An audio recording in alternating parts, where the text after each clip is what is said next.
It's that time again. The annual conference of the American Society of Ag Consultants, otherwise known as ASAC, is going to be held in Fort Myers, Florida, this November 4th and 5th. Kurt Covington is one of 9 professionals who will address the conference. The other speakers who will cover a wide range of topics represent Florida Farm Bureau, Florida Citrus Commission, University of Tennessee Institute of Agriculture, National Ag Law Center, Risk Mitigators and Advisors, Tyler Associates, as well as the lead economist for dairy at CoBank, and myself, Chrissy Wozniak from North American Ag. The day and a half of presentations will be followed by ag tours on Tuesday afternoon at Echo Farms, one of my favorite places here in Fort Myers. Attendees will experience farming at its most creative, with unique demonstrations, plants, and techniques being used to help farmers and urban gardeners in developing countries. A second tour at Echo will showcase simple technologies that can improve food, water, and shelter for millions of people. A third tour of a hydroponic grower is also being planned. For more information and to register, visit www.agconsultants.org. That's www.agconsultants.org. See you there.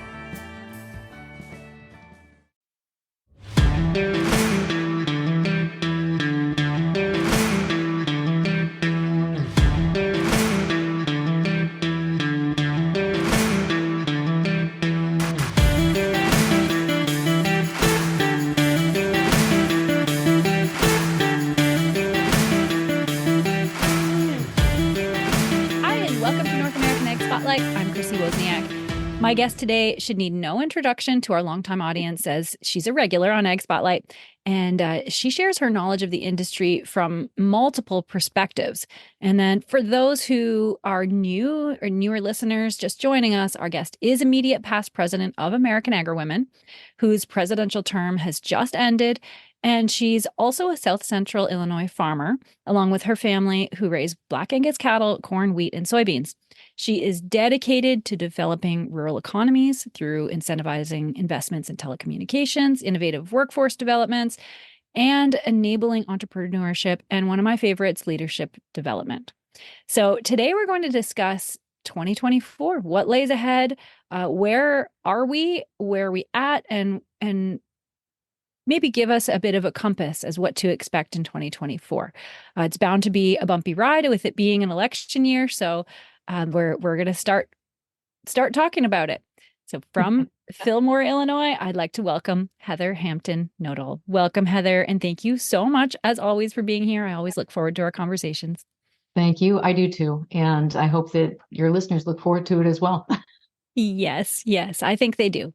It feels like we just got back from convention, American Agri-Women convention, where you passed on yep, it feels like 2 minutes ago. I can't believe a whole month has passed now, or almost 2 months now. You passed on the torch to our next president, Rose Tryon. And so I just want to start out by talking about your presidency a little bit and your hopes for AAW going forward. This whole thing won't be about AAW, but let's start there. Okay, well, I think my term was about that renewal, rebuilding, restoration, and positioning us to really propel forward. One of the highlights of my term, of course, the people and the issues are what keep me coming back. And but you could say that about anything. They keep me coming back, and then sometimes you get frustrated. I'll skip out this one. I'm joking, but the highlights from my term, I would say, are definitely the Road to Influence program, which is a high-level personal and leadership development program for women in agriculture. And we have this cross-section of people from across the country, women in agribusiness, women who are actively farming and ranching. And we're learning how to be better, and ultimately with the goal to influence. Because we can speak out, we can speak loudly, we can try to listen and have conversations, but at the end of the day, you want to be able to influence your desired outcome and affect change. So that is a real highlight. We've continued, I think, expanded our awareness and outreach within the industry, and have some wonderful new industry partners in American Agri-Women. So kind of shout out, and to standards and standbys, I really, really do appreciate the deep support in terms of offering advice and staffing and resources from John Deere, from Syngenta, North America, from Nutrient, Valent, Agco. We continue to have really good relationships, Farm Journal Foundation, Rural Ag Council of America, and Western Sky Strategies, American Petroleum Institute. I mean, it just goes on and on. And Yeah. it's that kind of support. This isn't meant to be an advertisement, but it's the idea that we have across the industry growing and building support to say we all need to be speaking out. And hopefully that's what our conversation is going to convince people today is there's some things they can speak out on, and they're the best person to do it. Yeah, yeah, I agree. And to go back to Road to Influence, I am one of the cohort members of this very first cohort, one of the students. And the coolest thing to me so far, we've been in it for 6 months now, I guess. Since Little, August. yeah, Yeah. that's right. So Mhm. almost 6 months. And it's the coolest thing to me is that there's this gathering of women from, like you said, so many different backgrounds from Mhm. all across the US. And, not even just from ag, but also from timber. And we all have this heart to serve. All of us we're really warriors ready to take on the world. And before Road to Influence, we had no direction. There was nowhere to aim our arrows. But what I'm finding as we go through this program is that we're kind of aligning in step, figuring out, especially the first few months, was really figuring out where our strengths lie and how can we complement each other with our strengths and overcome each other's weaknesses. And I think that was really important to start with. And Mhm. then now we're trying to figure out how can we move forward as a team. And teams aren't easy, No. right? No team I've ever been on, whether it's my own family or in business or with a client I'm working with, teams are not easy. So how do we overlook those things that we see as weakness in other people, or irritants in other people? How do we overcome that and really just uplift each other? So that's the thing that I'm taking from it. I think that was your intention. I'm not sure if you Absolutely. realized how real it was going to be. I don't know. So I want your opinion on, when you see us gathered, what is your heart saying? Like, you must be so happy, but also nervous about where we're going, right? Well, I think in general it is a fulfillment type of a contentment to know this is what is supposed to be happening, as as long as everyone remains committed to the idea of pulling in the same direction, fully being part of that team. And that's what we're learning right now is the dynamics of teams. We just went through a book review, Leadership and Self-Deception. We're going to be entering into crucial conversations within the next few months, um, but continually going back to the strengths, because that's what's supposed to be happening now. And hopefully everybody's realizing this is, even though we're all pulling in the same direction, there's a lot of different pieces of work that needs to be done. So we've got to identify what that work is and who are the best people to do that based on their skill sets, because we don't all need to be doing the same thing. And that's the idea. How can you do more by working together and still have good communication and be able to pivot when you need to? So it is definitely a work in progress. And the it was intentional in the design of the program. It was first, let's learn about self, learn about our strengths, work from a position of strength, but don't let our weaknesses kind of blind us, remove those blind spots. Then figure out how to be an effective team, work in effective teams to actually get something done. And now we see ourselves in this initiative phase while also learning about team building and adding in applying concepts. So it's exciting, and it's working the way it should right now. I think other lessons we're going to be learning are things that may come out in the crucial conversations, but it's essentially at some point there will be conflict whenever there may be multiple or one team member that just wants their way, rather than saying, recognize a larger group approved something. So we have to, walk our walk. We look at branding, for example. So it's that instilling trust, having integrity, and having competence, right? So we have to walk our talk. And if we believe in democracy, we believe in a group coming to a decision and then enacting that, then we have to do that. We can't just pick and choose. Well, the group said this, but I think we should do this. So, so that's I think that's on our horizon, and just continually evolving and preparing to deal with that gracefully and professionally. That's what this is about. Yeah, that's it. And one part that, you just mentioned we're in knee deep in right now is that overcoming your own self-deception. And it really I think all of us, especially as women, we really need to get out of our own way. And I know you and I have talked about this a lot. Um, but we're probably our own worst enemy, our own pride, our own, what we want. And so how it's great to learn the skills to set aside all of that for the good of the team, maybe not the greater good, but I mean, how far can we go if we can get out of our own way? And I think that's such an important skill to learn. It is, and it's something that we continually, it's kind of like every day. Yeah. You have to remind yourself and take time to kind of self-reflect and step back, not just react in the moment Mhm. and not work from a place of suppositions, presumptions, or I know what I know. Yeah. I think I shared that with you before. I was thinking of my brother because it's like, I know what I know, and I know you're stupid. And no, I don't want to be that way because Yes. everybody does have something to offer. And we really need to recognize that value in people. And even if we disagree with them, it's so important that we at least listen to understand and then figure out, okay, what do I need to do with that information rather than just react? Because that's when, as you mentioned earlier, emotions just kind of they will take the steering wheel, actually hit the accelerator and go. And before you know it, you're off a cliff. Right. Yes. Yeah, exactly. And can we give a sneak peek at what we may have planned for this year's fly-in? Okay. Well, so when we talk about initiatives, and the board of directors for American Agri-Women said, what we want you to do is work on some branding pieces. So this idea of, what we're about and how we communicate that to others, having a pledge, having a process, and then looking at some external consumer facing messages.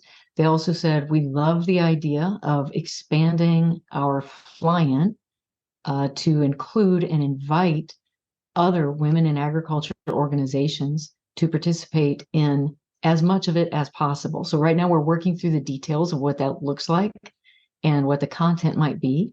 But the notion is to provide some added value type content, probably on Sunday. I think that's June 2nd. And then invite them to participate in our symposium. And that topic is to be announced probably early February as we begin to line up our speakers for that, because we want it to be timely and really relevant to whatever's happening in the United States, in agriculture, and globally as well. So that summit type concept or a policy preview or expanded conversation, that is one action piece event that's being worked on. And then also additional support for our affiliates at the same time, because we have we have more than 20 affiliates. Many of them are state based, like Florida, Texas, Illinois, Maine, California, Oregon, Montana, Minnesota, and so on, Wisconsin, Kansas, it goes on and on. So we want to make sure that we're providing needed support for them. And that's more of a long-term process. None of this is going to be squared away in a day or a week or even a month of planning. These are long-term efforts to help agriculture, help women in agriculture ultimately be more effective. Yeah. Yeah. And I'm so excited about this idea. I can hardly sit still when we talk about it because to be able to open up this event to more people and to be able to descend on Washington as one voice during an election year is the most exciting thing I can think of. So I'm very excited for this. I think hopefully that'll be a stay tuned. Mark your calendar right now, especially if you're a woman in agriculture, agribusiness, ag ranching, timber, forestry, food. Uh,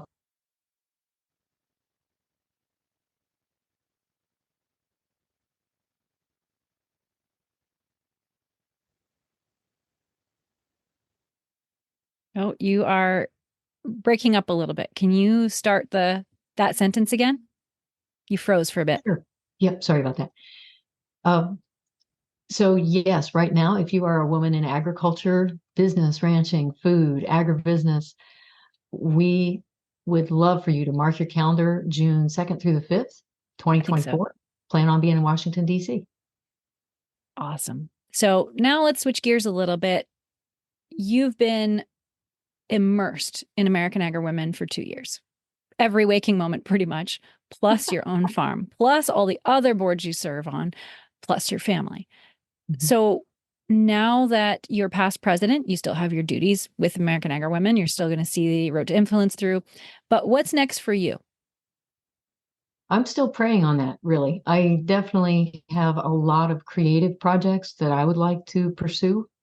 So there are some writing and illustration things that I've started, and I've told myself 2024, I want to get something has to get finished by the end of 2024, like published and out there.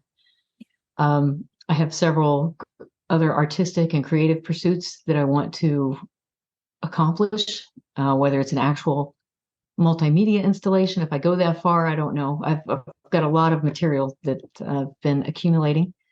So those are things that are personally important to me. But I remain active. I'm waiting to learn. I think the Federal Communication Commission is in the process of vetting to determine if I'll be a third term on the Precision Agriculture Task Force. And with our farm, clearly we have so much going on, like every farm and ranch in the country, and we have three sons who have indicated they definitely want to farm. Two of them are in college right now, one in high school, and so there's a lot of planning and work underway just related to that and running a small business. And then I have other boards and commissions, but I'm trying to give myself some space right now. I've also booked out some speaking engagements on leadership, on rural development and economic development and planning. And so that's definitely an area that I love and enjoy. So, but like I said, I'm trying to give myself a little bit of space to be more intentional about the what's next, and then structure my time in a way that's going to be the most meaningful. Now, what's on your heart these days? What are you focused on as we start this new year? Of course, it's an important year, 2024, for policy, but there's also so many other things going on. Sometimes I think we can get so overwhelmed. But what are some things that you would like people to know as we start this year or start thinking about? Okay. Well, I think when you and I first visited about this particular session and kind of an outlook for 2024, I put on my policy cap and was thinking in terms of what we can expect. In the United States, it's an election year, a presidential election year. So what you can expect is a lot of partisanship, a lot of blame game, and from everybody, from both sides, blaming and campaigning and complaining. So we can expect that. And as a result, very little to get done in Congress, except maybe a few key pieces of legislation. I'm still optimistic we'll have a farm bill and potentially something like a transportation bill, because those are examples where members of Congress can go back and show a tangible result. And not to think of it as earmarking, but they are very tangible. It's very much on the ground. This is visible. You see this, and this helps your community, or it helps you get to work every day. But I think from an agriculture standpoint, what we can expect and be on the lookout and watch out and vigilant for is this presidential administration attempting to cement its agenda through regulatory procedure. So whether that's executive orders, regulations, proposals, even sometimes it's that it's always a slippery slope approach. So you're going to throw something out that's way up here, and a lot of people look at that and say, "There's no way that's ever going to happen. That's not realistic." Whatever. They know that, but as long as they get this, and then eventually creep back up to that, whatever that initial proposal was, I think we're going to be seeing a lot of that. And so I've got kind of a watch out list summarized too. There are things we need. And so hopefully our conversation can take us there. Yes. But all this, it comes from a standpoint of we need to understand our context Yeah. and know where we're starting out. So I thought maybe I'd throw some numbers at you, Chrissy, and see if you could respond, if you could guess what some of these numbers meant. Yes. Let's do it. You ready? Okay. Yep. Right. So if I throw out a number of, I'm going to double check my number so I don't misquote it. Okay. 331.9. What would you guess that referred to? Well, my last interview yesterday was with the CEO of Fresno County Farm Bureau, and that's almost as many crops as produced in California. So that's the only thing that I'm thinking of right now. Okay. that number. Well, maybe in Fresno County. Yeah, in Fresno County. I think California now claims more than 400. And I don't know if Right. they're every variety of wine grape or how that works. But that's okay. That's a lot. Yeah. They are important. We want them producing. Yeah. Okay. So I'm way off, but that was the last thing in my head. So yeah, no. Well, and then 331, that's close to Oregon's number too. I mean, they're just these super states, in terms of range of production. All right, 331.9 million people in the United States of America. Okay. So that's roughly our population. So I'm going to throw another number at you. All right. And this one is 2.003. What could that represent? Okay. Could that be 2 votes per household? Okay, well, that's nice. That's a nice estimate too.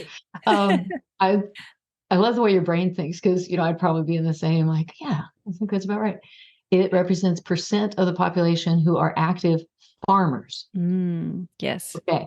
So 2% feeding not only those 331.9 million people, but we are able to feed people around the world. I think the quote right now is, I think one farmer in the United States can feed 165 people. Wow. That's amazing. That's really amazing. So in terms of context, it's really important to think that's not about farmers just patting themselves on the back and say, hey, good for me. It is say, yay, good for you. However, let's recognize that is because we have such a great supply chain. So anybody in agribusiness, hey, good for you. Pat on the back. You made that happen. I did that. Yes, you did.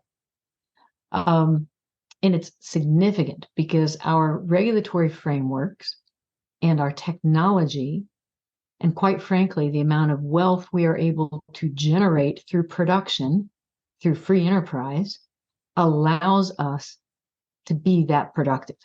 Right. Okay, so let's keep that in context. Okay, yeah.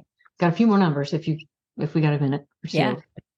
So, all right, this number is 8.045 billion. Actually, I'm sorry, I just said 2% farmers. I apologize. The actual percentage of farmers in the United States is 0.6. Oh, wow. I always say 2%, so that's good to know. No, I think if you look at like how this actually works out, it's like 2 million farmers. I apologize. So let's even, that even puts it in a greater perspective. So 0.6% is feeding everybody else, plus some. Yeah. Now, this number, 8.045, changing every minute. What would you guess? Something to do with poverty line? No? Well, in a roundabout way, that is our global population estimate in 2023. So 8 billion. Oh, billion, not percent. Okay. Right. So this is 8 billion people in 2023.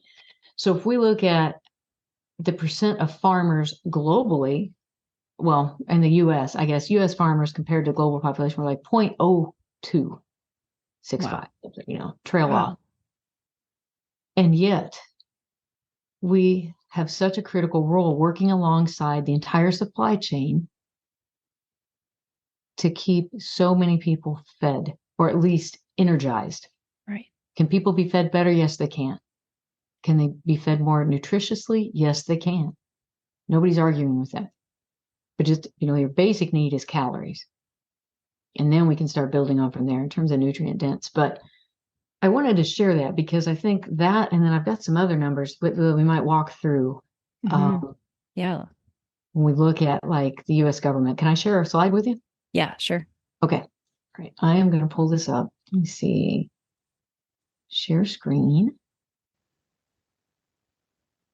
Okay.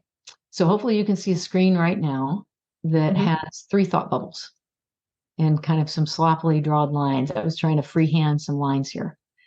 I like So, it. okay. All right. So what this represents, I'm not going to make you guess this one. This represents the United States budget, annual budget as a country. Okay. And so do you have any guess what this small slice of the pie is right here? Farm bill, farm related, agriculture related spend? Or is it No, much smaller than that? good guess, but in trillions of dollars, this is 0.5 trillion dollars, and that is just the amount we pay in interest on our debt. Oh, that's horrifying. Okay. So again, this is about perspective here and context. Now this piece of the pie, what would you guess? This could be, if we just look at the budget in a whole sense. So we're not just looking at one title or one bill. Right. I first thing in my head is government-based jobs, what that costs. That's an interesting go-to on that. I just put it in red because that's the first ink I had available. I hope that's okay. This is $1.7 trillion, and this represents discretionary spending. Oh. Okay. So what that means is the rest of this pie, $4.1 trillion, is mandatory spending. What this represents is Medicare and Social Security. Wow. Right here. Okay. So now, if this is discretionary, 1.7 trillion, I'm going to scroll down here. This pie represents that $1.7 trillion. Okay. Okay. What do you think this blue half is? Social programs? Defense. Oh, wow. Oh, I guess. Yeah. Yeah. Yeah. Department of Defense. Wow. It includes veterans programs. So I would never, ever take anything away from that. I'm just trying to illustrate to people that's of our discretionary spending. That's The eating money up you can half of actually it. make choices about. Half of it goes to defense. Wow. This red line, we're not going to walk through these others because we've got other things to talk about with ag, but this red line pointing right here, actually, it shouldn't even be that thick of a slice. Like 1%, 1% of 1.7 trillion is the farm bill. Wow. Okay. And of that farm bill, I could pull up one more pie chart. If you look at the projected outlays for our current farm bill, which was passed in 2018 and expired basically end of September. Right. Officially. 76% of that, originally when we budgeted it, they were estimating about 66% would go to nutrition programs. So that's women, infants, children, SNAP. And then with COVID, a lot of those expenditures went up as they expanded the free school lunches. Right. And retained that for quite a while. That was a large influx, or I should say drawdown.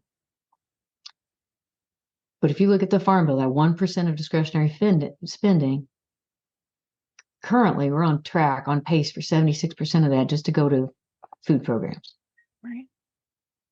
About 9% to crop insurance, which, side note, we pay for. Farmers pay for that. So yes, this is a subsidy, but it's a lot cheaper than having to do disaster bills every time there's some drought, hurricane, all these extreme weather events every time. Commodity programs. So I think sugar, peanuts, cotton has been there in the past. Tobacco has been there in the past. Conservation programs, Natural Resources Conservation Service. And then this 1% is other. So that's ag research at our universities. That's rural development. Those are those early warning sirens that we need to tell us a tornado is coming in a rural town, or assisting with maybe a police car or the bulldozer or the water and sewer systems, which we have tremendous backlog on those water and sewer replacements. In particular, water treatment and distribution, I should say. So I just want to share this with you. Is this telling to you at all? Is this something that you've covered before in your podcast? Not at this depth. I think it's really important, like you said, the context of, we all say we should do, but who's paying for that? And I know that the argument has gone back and forth a lot about Farm Bill as to whether to take SNAP out of it. But then there's a good argument on the other side that says, well, if SNAP's not in it, it won't get any attention. So where do you stand on that?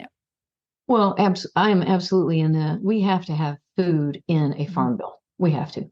Yeah. It's not, one, because what we're about is food, clothing people, and providing renewable energy. Right. Fuel, primarily. I'm not talking about, hopefully we're going to get into more detail here on some policy stuff. But so to decouple that is short-sighted. And I think would put the rest of, it would just absolutely completely minimize any sort of voice that we would have on ag policy. So to me, it's like a non-starter.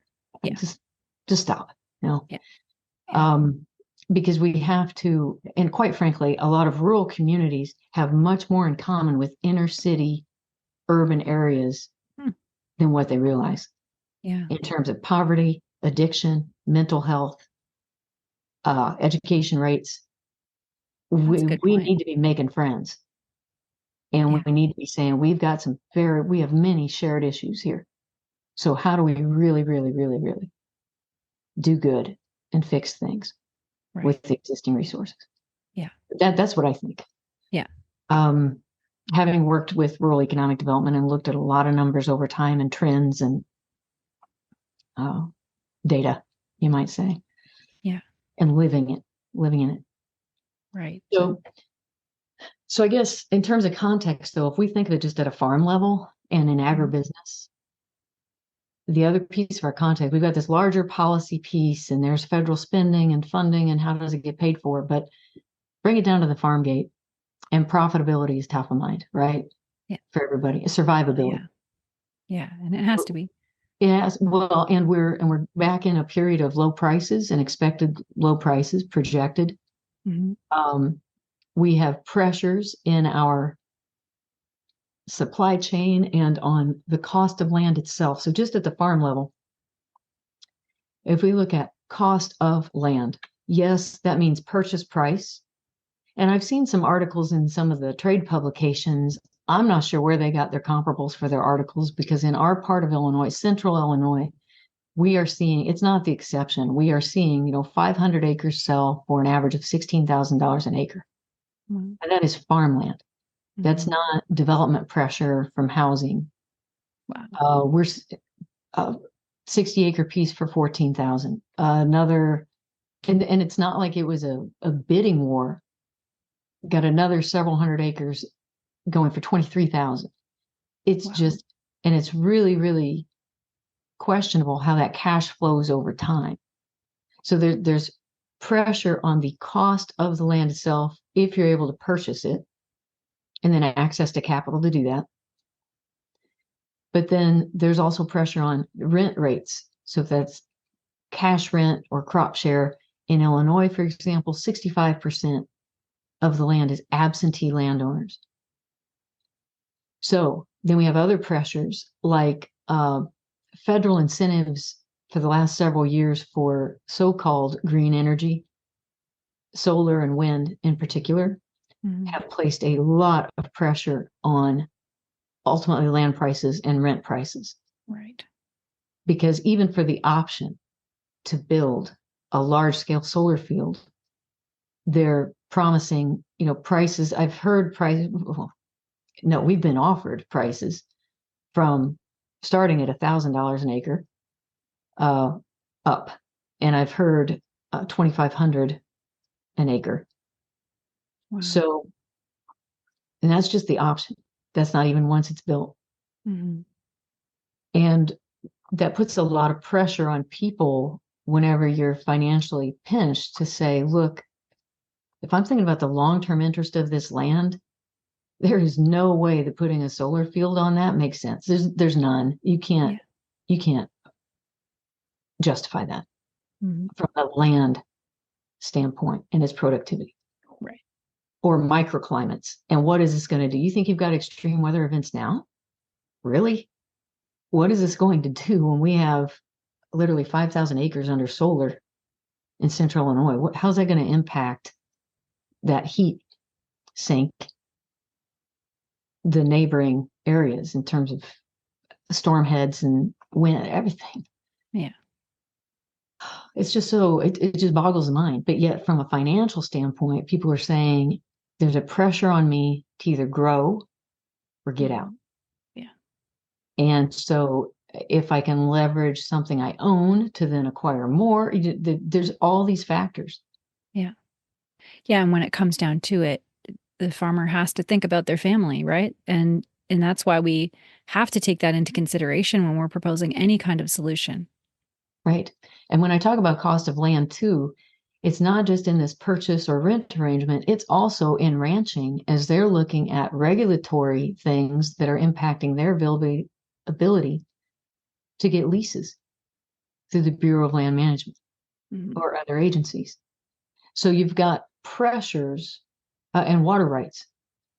So every aspect at the production level, and that's just one example of financial pressure on one input cost. I hadn't even talked about labor, and that's like death by 1,000 cuts. Yeah. Increasing the minimum wage. Well, a nationally run fast food chain, even though they may be franchised, what's their solution? Their solution is cut back on overall operating hours. You cut back on employee hours. Sure, you can raise the minimum wage. Okay. When you're in the business of food production, you still have the same work that has to be done. We can't say, oh, everybody go home at 5 o'clock. Even though it's going to rain tonight, we're not going to worry about combining that additional 40 acres. Yeah. Right? Yeah. So I think there's going to continue to be pressure on mandatory overtime and pay in ag and ag labor. We've got states such as Illinois that have passed small business, no matter who you are, you have to offer retirement plans, matching employer matched entire retirement plans if you have 5 employees or more, whether they're family or not. Wow. Still healthcare requirements. And I say healthcare, actually health insurance, the cost of health insurance is just out of control. And if we're required to carry it, that one just still rankles me. Let me negotiate with my providers and just carry the type of policy that we determine we need. Let us make our own decisions. So we've got all these just context, right? And then the implications are consolidation, both in agribusiness and at the farm level.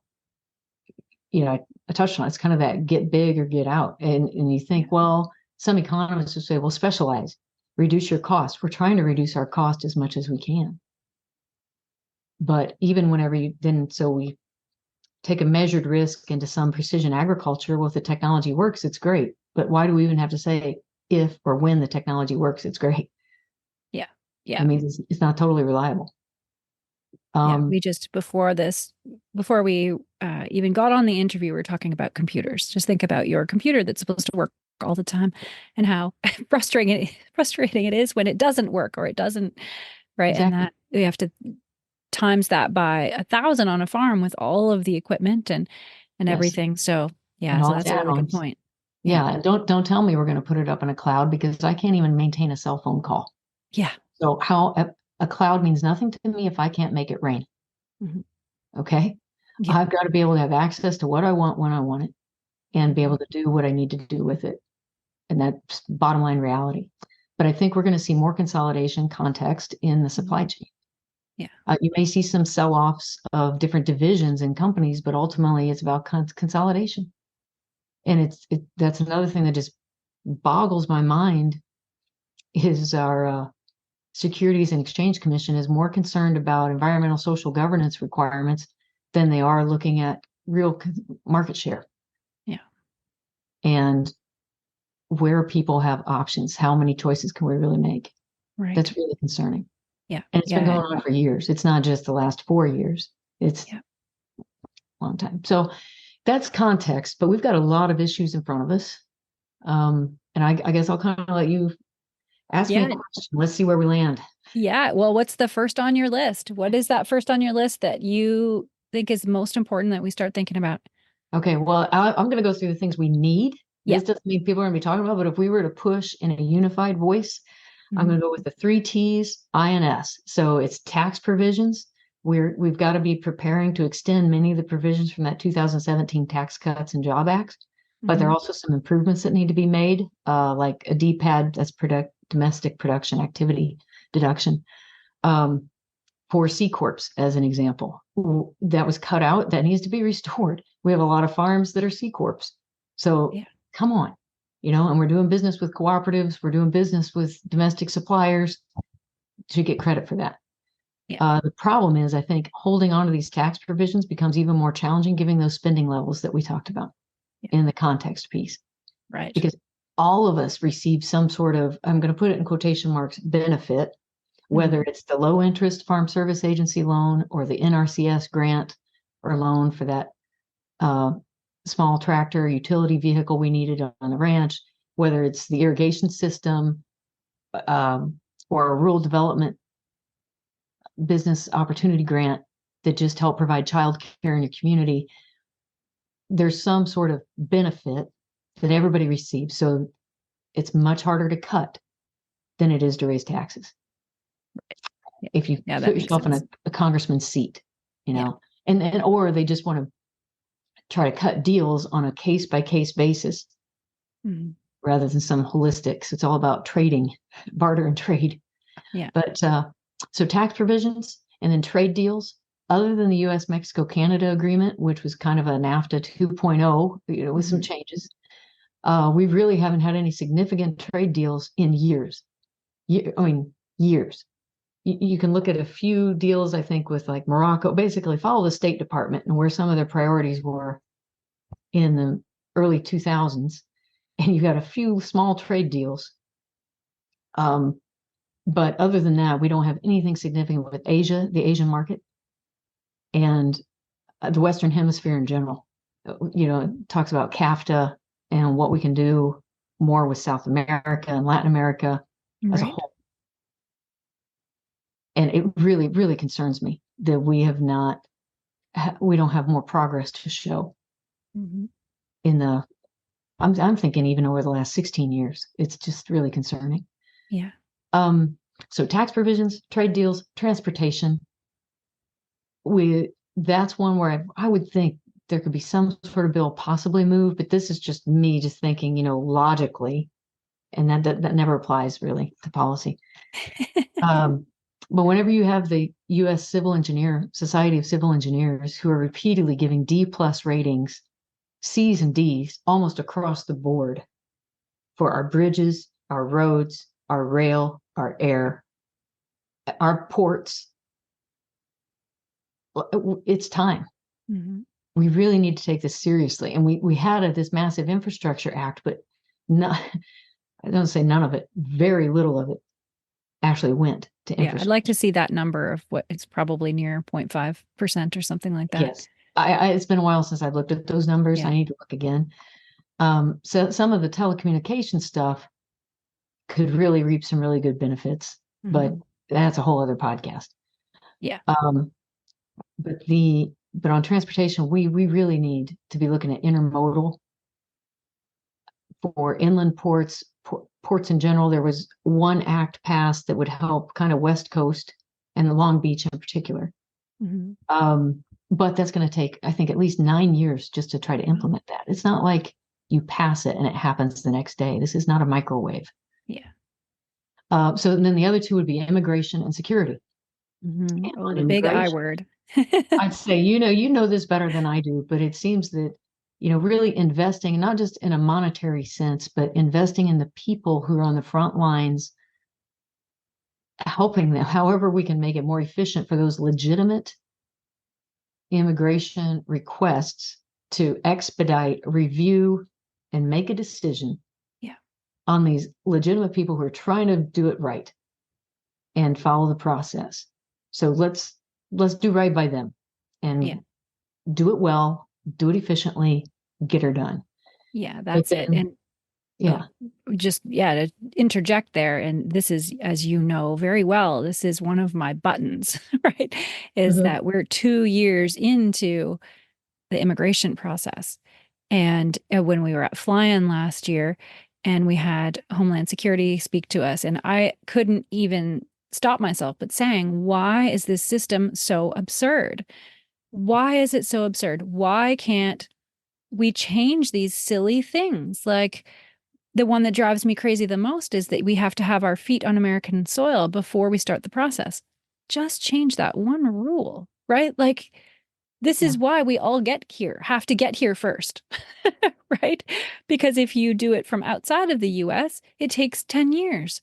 So you have to get your feet on American soil first. Change that one rule. And when I said that to her, her answer made sense. And it wasn't the answer I wanted, but it was, we are in a crisis mode and we have been for however many years. So if we can't pay attention to the small little details, because it doesn't make sense to do that when we have a crisis. So it's just a cycle of crisis, and nothing actually ever gets fixed. So that's one that just makes me irate. yes. But yes, and it seems so common sense, Yeah. but that's the value of having events like the Fly-In where we're actually talking to program managers Yeah. and supervisor people who have lived it and walked it. So we can learn to understand, what is it really, if we were to change this verbiage, Mhm. what does that mean? Yeah. How does that impact the agency and how you need to allocate resources? So not just from the standpoint of an attorney, Yes. but feet on the ground. What's it mean? Right. Yeah. So, but there's so much opportunity just in that example right there, where Mhm. we have legitimate people. I've heard for years we've got this shortage of engineers Yeah. across the board. Pick your field, whether it's civil, electrical, chemical, whatever. If there's a way to vet them, and yet friends of mine had immigrated, and this is more than 20 years ago. He's an electrical engineer, but he's working as a janitor because they wouldn't allow him. They were still doing visa processing and this kind of thing. Okay, so couldn't even try to test to see if there was a functional equivalency Yeah. or any other field related. But and yet I understand some of that. You want to protect and offer to US citizens first. I understand that where you have qualified people, but where we have industries where there are known shortages, then we need to be thoughtful and expeditious, but Yeah. also thoroughly vetted. It would be responsible about finding ways to fill that Mm. and creating pipelines from trusted sources to fill that. So I'm just talking out loud, but this is an issue. It's not easy. Yeah. And then border security goes hand in hand with this. What Mhm. we're seeing, I say if there is any news coverage, typically it seems to be focused on our southern border Mhm. because of the millions of people who've been crossing there. I've had friends who I've known for easily 15 years. They were finding people on their farms, in their barns, many of them with guns, hiding out. Now, some people are wanting a better life, but whenever they were finding campsites, I know one farmer in particular, she'd found a campsite, one with Arabic literature, and this is like 15 years ago, Wow. all around it. Okay. Another one was all Chinese literature. in terms of like pamphlets, papers, whatever stuff just left Yeah. behind. Yeah. So it's not Mexican people who are seeking a better life. Right, or Guatemalan, It's, or right, just Latin yeah. American. I mean, Yeah. this was, Yeah.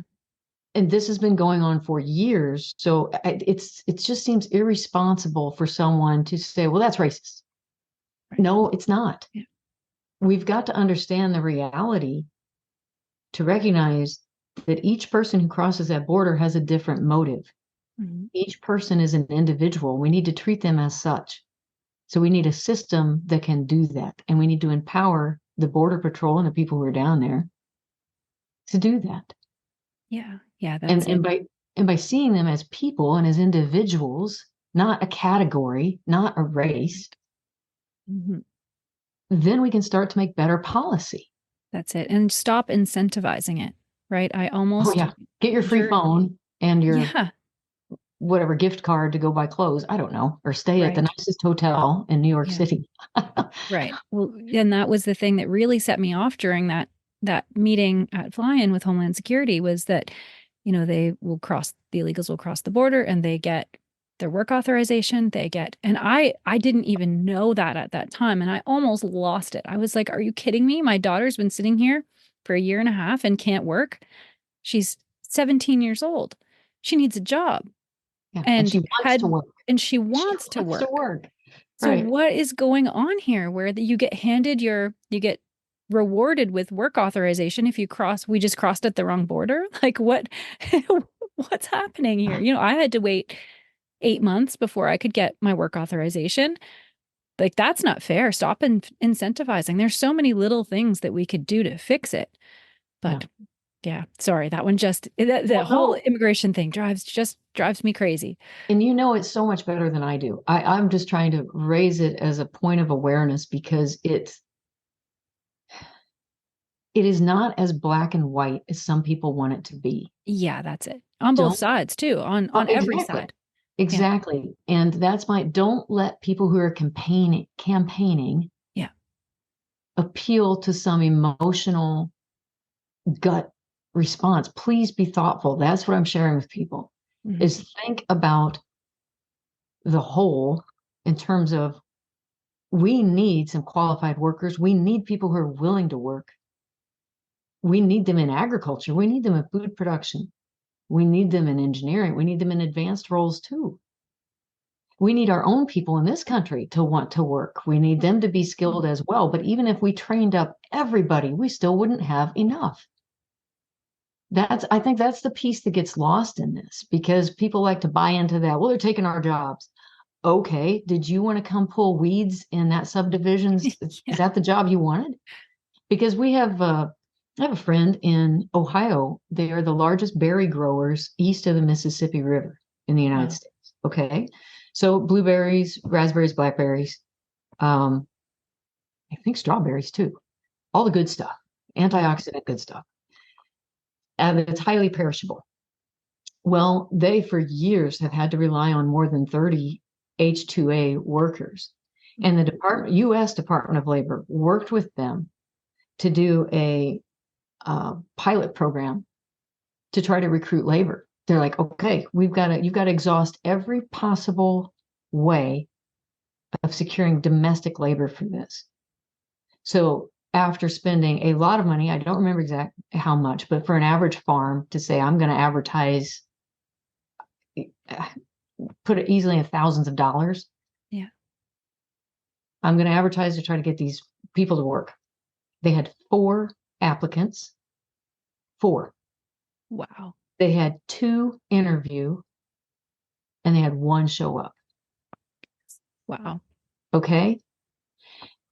Department of Labor did another similar pilot kind of nationwide because we had pears basically rotting on trees, falling to the ground because there weren't people to harvest it because the H-2A system was so far behind the government Right. basically approving H-2A visas for people to come work. What's that about? We've got people clamoring about food waste on one side. Well, we need those people to be part of this labor solution Yeah. too. Okay. It's not just about distribution and what goes in a dumpster at the end of a restaurant. Right. This Yeah, is exactly. this is about harvest and there's no reason that this stuff should be lost in field. So I just share that as an example too. Mm-hmm. That from a workforce standpoint on the ground, there are jobs that a lot of people don't want to do. So be honest, recognize it as it is, and find people who do want to do it, because we still like to eat that food. Mm-hmm. I still buy raspberries in December. When I was growing up, I couldn't do that. Now I can. We were lucky to have apples in our grocery store, like apples and oranges. And I'm not joking. It was maybe bananas. There was very little fruit. And now you go in and it's just kiwis year round. And I think a lot of people forget that. And I'm not that old. So it's something. So those are some needs, but I think what we need to watch out for, mm-hmm. and I hope we're not running, I know we've had a long conversation, but I'm going to go through a quick hit list, and then you can tell me what you want to say. I think WOTUS 4.0 or whatever version we're on now. So waters of the U.S. We're up to like 17.0 or 17.6, something like that. 23.0. Yeah. 23.24 WOTUS. So that I think is probably going to come back again. There's already something being floated. Pesticide policies. There's triazines under fire, like the atrazine, and then glyphosate's not a triazine, but also under fire. And when I look at those two tools in particular, not just for where we're at in Illinois, but I think across agriculture, these are some of the lowest residual, meaning everybody talks about, pesticides, and they leave all the residues and whatever. Okay. These two types have some of the lowest residue of any. Yeah. Why are we attacking them? Why are we trying to get this off the playlist? Right. It's like one of your favorite songs, Why would I remove that from my playlist? Yeah, that's it. And they're affordable tools. Mm-hmm. Now, is there resistance? Yes, there is. Is it completely resistant? No, it's not. Is there a way to use them with other chemicals to improve efficacy? Yes, there is. So we got to be smart about this stuff. That's it. And look at other countries' mistakes. Look at England and look at Canada. You banned treated seeds and now you have to spray. So what's the next domino then? And what's better, the treated seed or, right? Like nobody's looking at the next domino and the next domino. If you ban something and celebrate it for a political win, then what happens? Or like nitrogen in the Netherlands and Thailand. Yeah. Yeah. Well, and that's coming here too. Well, but then what the next domino was is people said, what? No.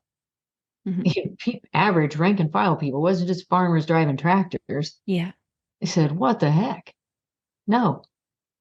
And that leads us into, the whole climate change agenda is one thing. That was at the bottom of this because it's so massive and it hits so many things. I've mentioned labor, pesticide policies, Endangered Species Act. There's another round of proposals, draft proposals, and agriculture in general. I think there's more awareness now than there was. I know there is within, again, rank and file ag groups than there was 10 years ago. But learning some of the specific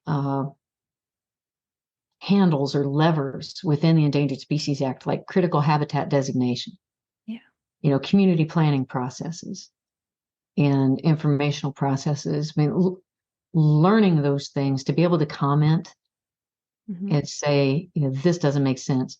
What's really frightening to me is US EPA moving forward with a pilot project of basically essentially banning specific pesticides in several regions of the United States before they have completed their endangered species reviews that they're supposed to do on a label by label basis.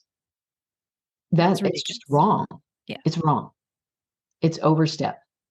And that's one where I think we just need to be clamoring that across agriculture to say, stop doing that. Congress did not tell you to do that. You've overstepped your bounds. You're supposed to first complete the science on this. And if you need to contract with California's Bureau of Pesticides because they've got such a great science shop, figure it out. This is me. I'm pretty raw right now. I don't have to speak as a president of some organization. I am a Yeah. farmer from Central Illinois Right. and who's been in meetings with the Office of Pesticide Programs repeatedly since the mid 90s, who's been in meetings with members of Congress and our state officials for decades. And this stuff matters. And we can all have a voice in that. Yeah. We need to. But the climate change agenda, as I mentioned, is probably the biggest. It's the beast for I don't know how many heads, because it appears in. I think bottom line, the concern is it's ultimately a massive transfer of wealth, and finding in political science they use the term rent seeking, so like corporate rent seeking, Right. looking for ways for government programs to pay for corporate objectives, like private sector objectives, and whether it's the climate smart commodities grants going to corporations to help them meet their environmental sustainability goals and agenda, that it's concerning to me because it's as if collectively we have not asked the question, at what cost and Yeah. who writes the check. Excellent point. And when we set goals like, well, 43% emission reduction by, in 10 years, well, again, we set like EV goals. Well, the marketplace, if you read Wall Street Journal, you're seeing all sorts of stock devaluations on electric vehicles. You're seeing employee cut, like lay off 24,000 people at just one auto manufacturer, EV manufacturer, because the marketplace, meaning consumers, are saying, I'm not buying that. One, because it's too expensive and I can't afford it. Two, because I need to be able to get to work, at a decent speed, at a decent time. I don't have the charging stations available or whatever it is, right? Our grid can't support it. And we're telling people to shut off their air conditioning in the middle of summer, but you're supposed to drive an electric car that charges. It's just so upside down. And it's concerning because this agenda is just ubiquitous. And the fact that just because you hear it every day on MSNBC for 20 years doesn't make it so. Right. Yeah. Repetition doesn't equal truth. Right, exactly. It doesn't. And I was reading actually some testimony from a Princeton professor, and this was like from 2009, but the testimony is still true. The facts are still accurate. Even the link between carbon dioxide, let's stop and remind ourselves that's plant food. Okay? Yeah. Carbon dioxide is plant food. Right. I worked in the greenhouse industry. Guess what we do? Have machines that make carbon dioxide to put in the greenhouse so the plants have something to eat, because there's not enough carbon dioxide when you have a greenhouse full of oxygen making plants, right? Like it's. Yeah. And so right there, okay, what you just said, let's look on the policy front. We see Japan adopted emission standards before they will buy our jet fuel, like our high ethanol, high octane, this will reduce your emissions jet fuel. They're saying you have to meet certain carbon reduction standards to match ours. Okay, carbon dioxide reduction standards. So industry responds with, and the federal government, FERC or whoever, says, let's build a carbon dioxide pipeline to pressurize the stuff and then store it underground. When I'm sitting here thinking, why are we not why aren't we looking at opportunities of put that money into putting these greenhouses? You want to do more vertical agriculture? Place it right next to an ethanol plant. Right. Pump that carbon What a dioxide great solution. right into that. And let's grow more than just tomatoes and green peppers. Let's really get a nice salad bowl going there. I mean, why are we not being more creative with how we can do that? And oh, by the way, what you'll be doing at the same time is addressing some of these food distribution issues that some people have heartburn with. Mm-hmm. That you have to cover so many miles just to transport fresh foods. You could cut that in half if you would locate these. So now in some industries, I know a major ethanol, one pioneer in ethanol production, had a greenhouse. It was more of a science project to them because they did a greenhouse with kind of a closed loop system, tilapia fish Mhm. and hydroponic, and they had their ethanol plant. Now, I don't know if they were pumping in the CO2. I apologize. I don't remember that from when this was up and going. Well, they mothballed it because it wasn't a major profit center for them. But they Right. had this beautiful buttercrisp lettuce and whatever, a couple other packaged things that they grew, pretty high value stuff. So is that something you're going to see at your local food bank? Probably not. Right. But in today's situation, you might be able to look at those numbers and make that work again. Mhm. Yeah, If you we're can really, tour this actually in Orlando at Epcot. They have a yeah, full working. It's true, and they yeah, use the lettuce. Yeah, at Disney, yeah, like it's yeah. my favorite ride. I'm a geek, a plant It's geek, but cool. Yeah.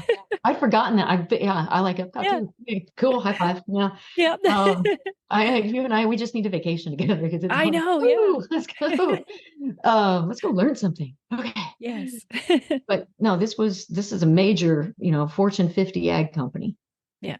that, well, globally, I mean, Fortune 100 type of company that had this, but because it didn't match their revenue streams, to them it was more of a sideline. But maybe now there's another company that said, you know what, we'll take your CO2. Yeah. Let's make it happen. So Right. I guess it's just this, surely we can find better solutions than cutting across private property and prime farmland and putting it underground and saying, well, I hope that stays there, Yeah. you So know? silly. But I was reading his testimony and he had this comment going back to that, Mhm. repetition is not truth. That's so key because the Orwellian pronouncement, I'm quoting this professor from Princeton and Orwell, but if thought corrupts language, language can also corrupt thought. Right.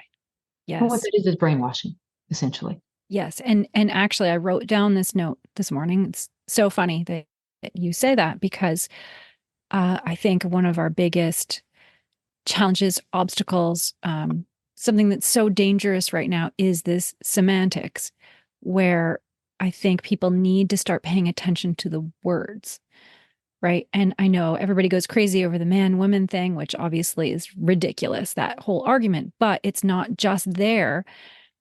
It is exactly what you just said. We have to think of shareholder has been our traditional word, is being replaced with stakeholder.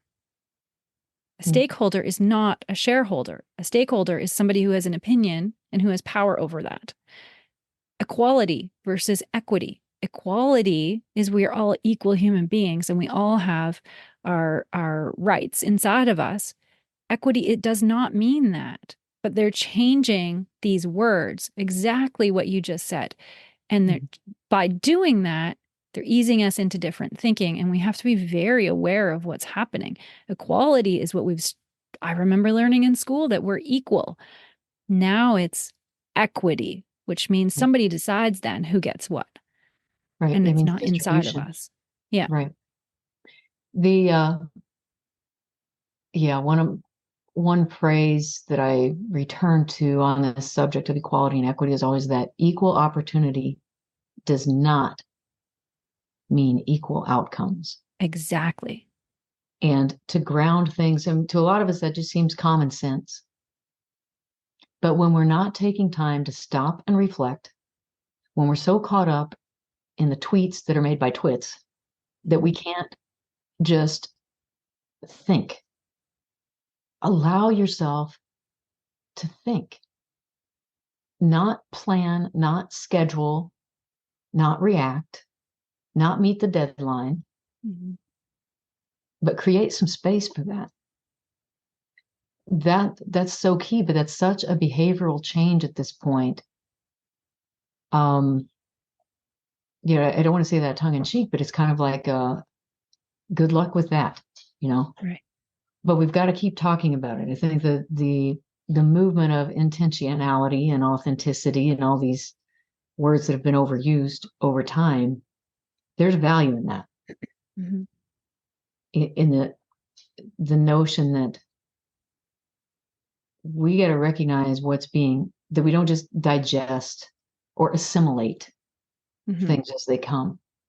Kind of put them in a holding room a little bit and look at them and turn them around and figure it out. It's like I remember whenever our oldest son was a toddler, and he was fascinating to me because I'd never really done much babysitting. I was not the person you wanted babysitting, um, unless they were older and we could be creative and active.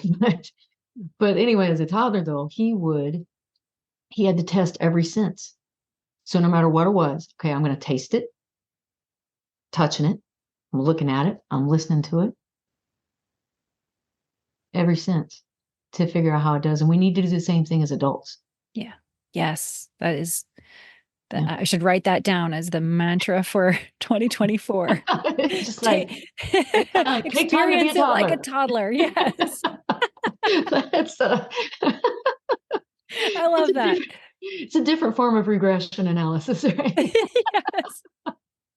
Yes. Economist just said, no, she didn't say that. Yeah. That's so sad. Uh, but Yeah. yeah, so I guess those are some things on my mind as I Yeah. look at 2024. Mhm. And the good news is we are in a political system in the United States of America where everybody who's listening to this can have a voice. Mhm. You can, it may take a little bit of work or being part of an association, whether it's Agri-Women or Farm Bureau, Farmers Union, whoever, whatever your association is, they can often provide those links to be like, and here's where you can comment. Yeah. Otherwise, you can look, this is the beauty of the internet. You can look up the Federal Register on your own and search and find a way you can enter your own comments and at least be, I did that. But make sure you copy and paste them and then put them in a letter, an email to your congressman, which is going to go most likely to an intern who just sits there and says, thank you for your comment.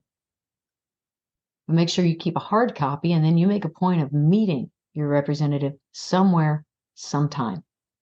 You Mhm. keep that in your pocket, literally. Yeah. Something you can bring to fly in. Yeah, bring to fly in June, Mhm. um, and make your own fly-in, but make it happen. Make your voice heard. Don't Yeah. assume somebody else is going to speak for you because each one of us has such unique experiences and points of view and priorities, and you only have so much time. Yeah. Yeah. You only have much time to learn about it. And I think that's what becomes overwhelming, doesn't it? Because even as a small business person, I just look at just small business agenda outside of agriculture and think, good word. I remember whenever I served on county board, I was elected to the county board. And that it was a first from the district that I came from, being elected. How I was, everything about it was kind of like, well, a first. And I didn't know I was going to run for county board, but I did. And then I was appointed chairman of the Economic Development Committee. But I remember one of the proposals coming from the health department was looking at introducing a rating system like A, B, and C for local restaurants. And I took my role seriously as somebody elected to serve on the board. And I went around and I talked to different restaurants in my district and a couple that were just right next to me, owners, to learn, what do you think of this? And I showed them the form and I said, this is what how's this compare, and learned, right? So then I really pushed back hard on the health department person about things like a crack on the floor, which the restaurant owner had sealed with a sealant and then covered a coating on that. It was a concrete floor. Picture a 100-year-old building. Okay. Mhm. He'd sealed it. He'd done responsible thing, kept it clean, mopped, all that. But in her write-up, she's going to say, you got to replace that concrete floor. Oh. Okay. Think about wiring. Think about plumbing. Think about that. For anybody who's had to do real Oh stuff yeah. Mhm. and pay for it out of their own pocket, because the That's county wasn't offering any crazy. money to help pay for that. And a loss of business for the weeks and weeks and weeks that's Exactly. happening. And then you're down or your chef trips and gets hurt and then you're out of chef. I mean, you Mhm. got all this stuff. It just cascades because that's what happens Yeah. in farming and everything. Um, it ended up passing, but I remember saying, are you eating off the floor? And she says, well, no. I said, is it sealed? Yeah. Is it clean? Yeah. What's the problem? Well, you should just have a solid floor. That's the problem. Yeah. Um, but then as we're discussing it, even the county board chairman, we were in the same political party, if you will. I really wish we could have just a truly independent party. The problem is everybody's so independent, it wouldn't work. Yeah. Um, but he even said, well, where are the businesses? And I said, they're getting ready for lunch. Our meeting is 10 o'clock in the morning, and they got a lunch crowd coming at 11. You think they're going to be here to speak out? Well, yeah, exactly. Right? So what I'm saying is, yeah, there's a lot coming at us, but still make an effort to be informed and find at least one thing. We can't tackle it all, Yeah, that's it. but at least one thing that you can talk to one of your elected officials, even as a county board member, and say, this affects me in this way, or this matters to me in this way. Maybe it's workforce development locally and you're passionate about it. And we need to do this because, or you need to protect us from this because, and just have the conversation. That's my ask. Yeah. So, Yeah, for sure. And I like that you brought up even something out. Well, truly, restaurants are still agriculture, they're serving food. But we do have to also look to all of the other areas that might not seem like agriculture or um, outside of our own box as well, because so much is happening and not just at the national level, at the state level, at your county level, at your city level. And again, we can't do everything, but I think we almost need a tool to help us be aware in our busy lives. A friend sent me this morning a law that just passed in New York, and these things don't make the news. So how are people supposed to hear about this if they're not in tune with something? I think everybody should try to be in tune with something they trust so that they can start hearing this. But New York just passed um, new isolation and health laws and quarantine laws. And I'm just going to read a tiny portion of this because I think we need to be aware of every as much as we can. But in this quarantine law, it says quarantine shall mean the physical separation and confinement of an individual or groups of individuals who are reasonably determined by the state commissioner of health or local health authority to have been exposed to a highly contagious communicable disease, but who do not show signs or symptoms of such a disease for such time as will prevent transmission of the disease in the clinical judgment of the state commissioner. And then it defines congregate quarantine shall mean quarantine at a location operated or contracted by the state or local health authority, consistent with this part in any direction of the state commissioner of health that may issue where multiple persons are quarantined. wow. That's terrifying. And coming from Canada, where this was actually happening a couple of years ago, why was this just passed now? So we have to be aware on all fronts, not just agriculture. I think we really have to be, whether you move yourself away from these places like I did, or you say, let's get together and let's make our voices heard. This has to happen. These things are happening through the night. There, you've asked a lot of questions there. Yeah, sorry. And I don't know that I don't have the answers, Mhm. in totality. I'm trying to think of someone who might. I don't know somebody who could answer that. First, just what you just read, I'm trying to, again, put that in this, observe it, move it around, work it, figure it Yeah. out, to be able to ask questions. And I was lucky enough to have it in private and be able to read the whole bill myself to see what am I missing here, because this isn't and I just threw this on you. So Right, right. Well, on the one hand, just that ability to, it doesn't even really show with cause. You're saying they're not showing symptoms. yeah. They could say, for example, this flight just landed from an area where there's known foot and mouth disease in the Andes Mountains or something. I'm just Yeah. example that really is kind of based on some reality. Say you're a rancher and you had been down there as part of a beef, whatever, exploration trip to understand, figure it out, whatever, or you're a veterinarian, you happen to be on the flight, you land at LaGuardia and or JFK, whatever, and you could be basically quarantined right there the whole flight. Yeah. I mean, if I'm hearing that correctly. Yeah. Yeah. And Right? further, I mean, this is I'll totally send you the hypothetical. right. I'll include the link in the show notes, and everybody can read this for themselves, because Yeah. that's what I don't ever listen to what any video, Right. Instagram, whatever. I like to go read the actual law.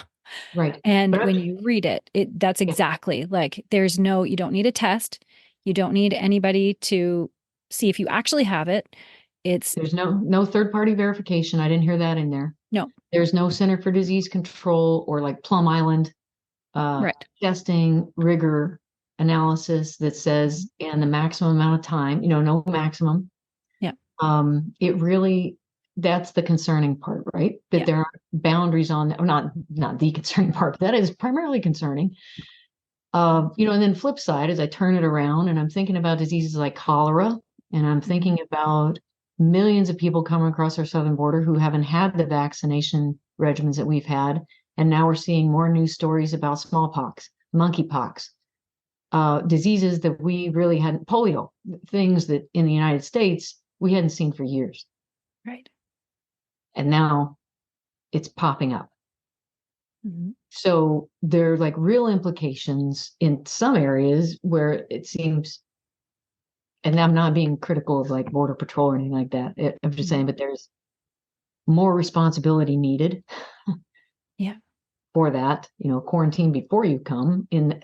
But yet in this scenario, wow, that's a lot On to process. American citizens, right? So Right. that's the, Right. I think there's two Well, buckets. yeah, exactly. And this is the thing, it's never black and white. Mm-hmm. Even though we want it to be so badly.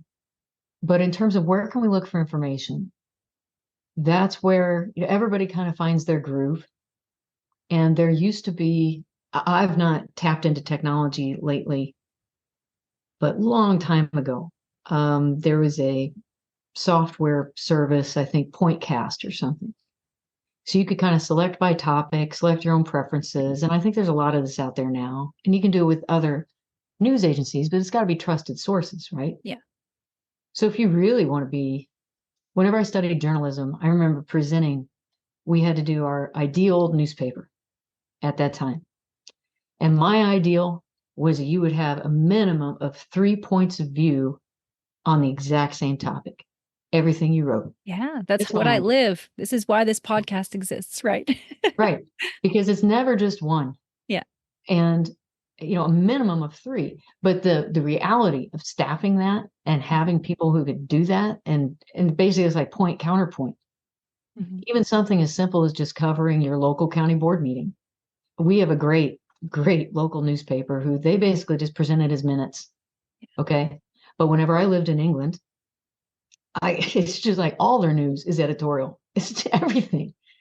And try to tell friends of mine, like, do you not hear the bias in this? Oh no, it's great news. It's really thorough. At least it's international. They always throw that back because the US Right. is US centric. And I'm like, okay, but it's still biased. Great. I like learning what's in Kuala Lumpur right now, but geez. So I don't have the answers other than maybe look for a variety of sources. Yeah. And follow those topics that you deem to be important. Like for me, I just kind of naturally gravitate toward things. Some of it's financial markets. So like the 12-year treasury bond piece, things that could just be like early warning flags. And we really need to be asking who's Yeah. buying that? Mm-hmm. Really, who's buying that? That matters Yeah. in the long term. I don't care that Taylor Swift is dating a football player. That doesn't matter to me. Yeah. But yet it appeared on the front page too. Yeah. But I'm going to follow, the T-bonds or the cryptocurrency blockchain just to the extent of how's this really going to play out? Are we, to move away from currency to go completely digital? Those kind of things, those matter. Mm-hmm. Whenever we can't even keep our federal government secure from hackers, and you're telling me we're seriously talking about saying everything should be digital, that makes no sense.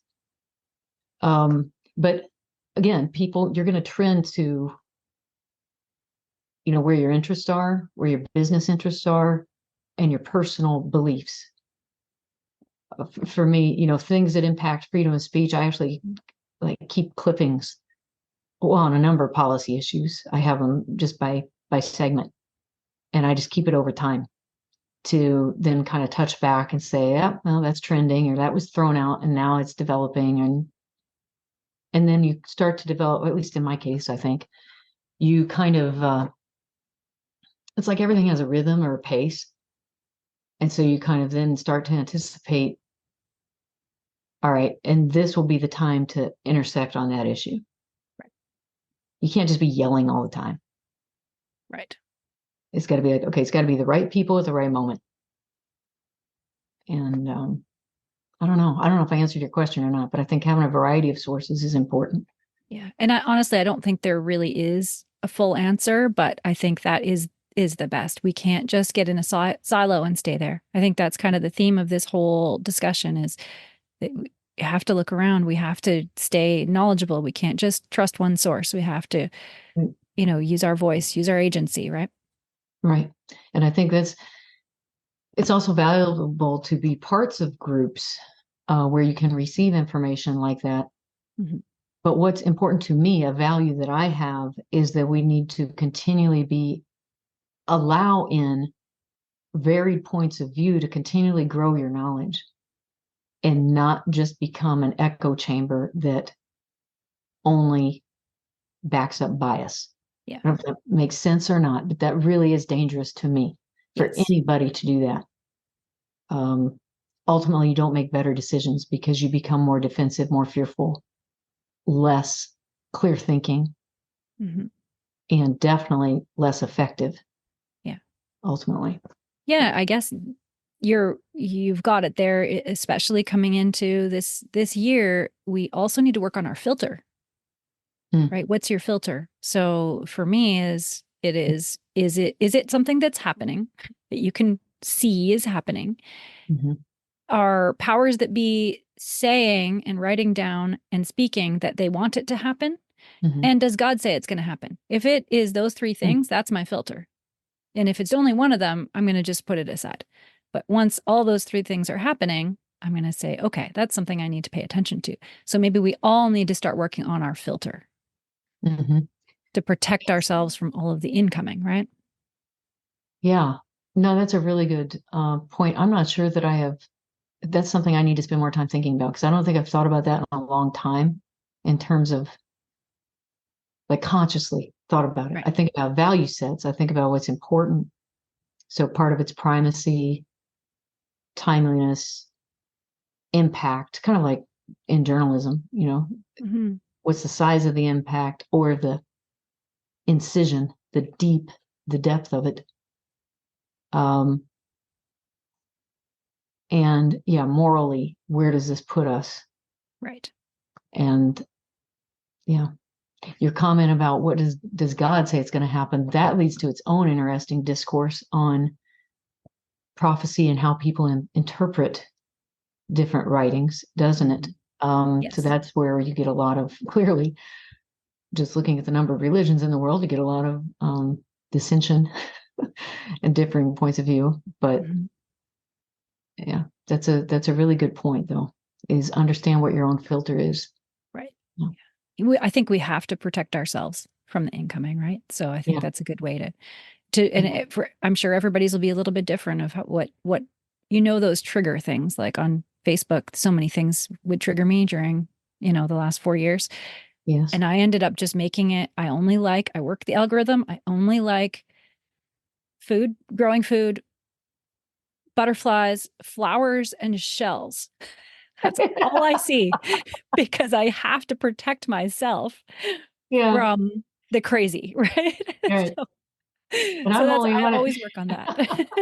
I'm rarely on it. And when I do pop on, it's usually to try to find that community event, like, oh, was there sometimes Yes. we'll sell t-shirts to support the cause, or it'll be like, what time do we have to be at that parade or something?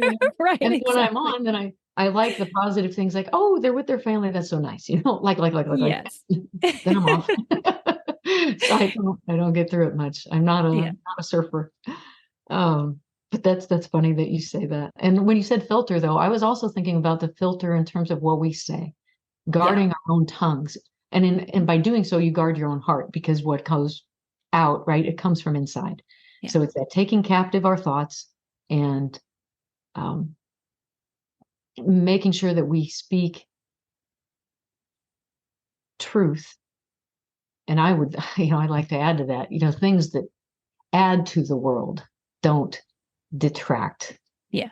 don't tear down as much as possible. But so I view filters on both sides. But as I get older, I realize I laugh even louder when people are like, I don't have a filter. I'm starting to get that. I get Yeah. that.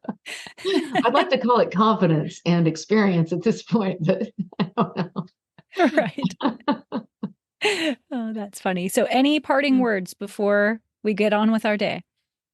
I just hope everybody has a great 2024. Healthy, happy, prosperous, humorous, and try to be helpful to other people. I think just that alone, we can change the world. And we can make a lot of these things not nearly as onerous as they just sounded. So that's my hope and my intention. I agree. Definitely. Well, thank you so much, Heather. I'm already looking forward to the next discussion. Great. Well, I would love to hear from, like if you get feedback Mhm. from viewers and listeners, if they'd say, it'd be interesting if you talked about X. That Yeah. might be cool. Great idea. Put them in the comments. I'll read them. Okay. And thanks to everyone who's watching or listening. If you want to learn more, links are provided in the show notes to American Agri-Women. And we're also going to be, Heather will be releasing a new site for her farm coming up soon, too. So we will provide the links for that as well. And don't forget to subscribe to North American Ag Spotlight on YouTube, Rumble, Telegram channels. The podcast is available on Spotify, Apple, Amazon Listen Notes, or wherever you listen to podcasts. And if you liked the episode, I would love it if you shared it. Have a great day.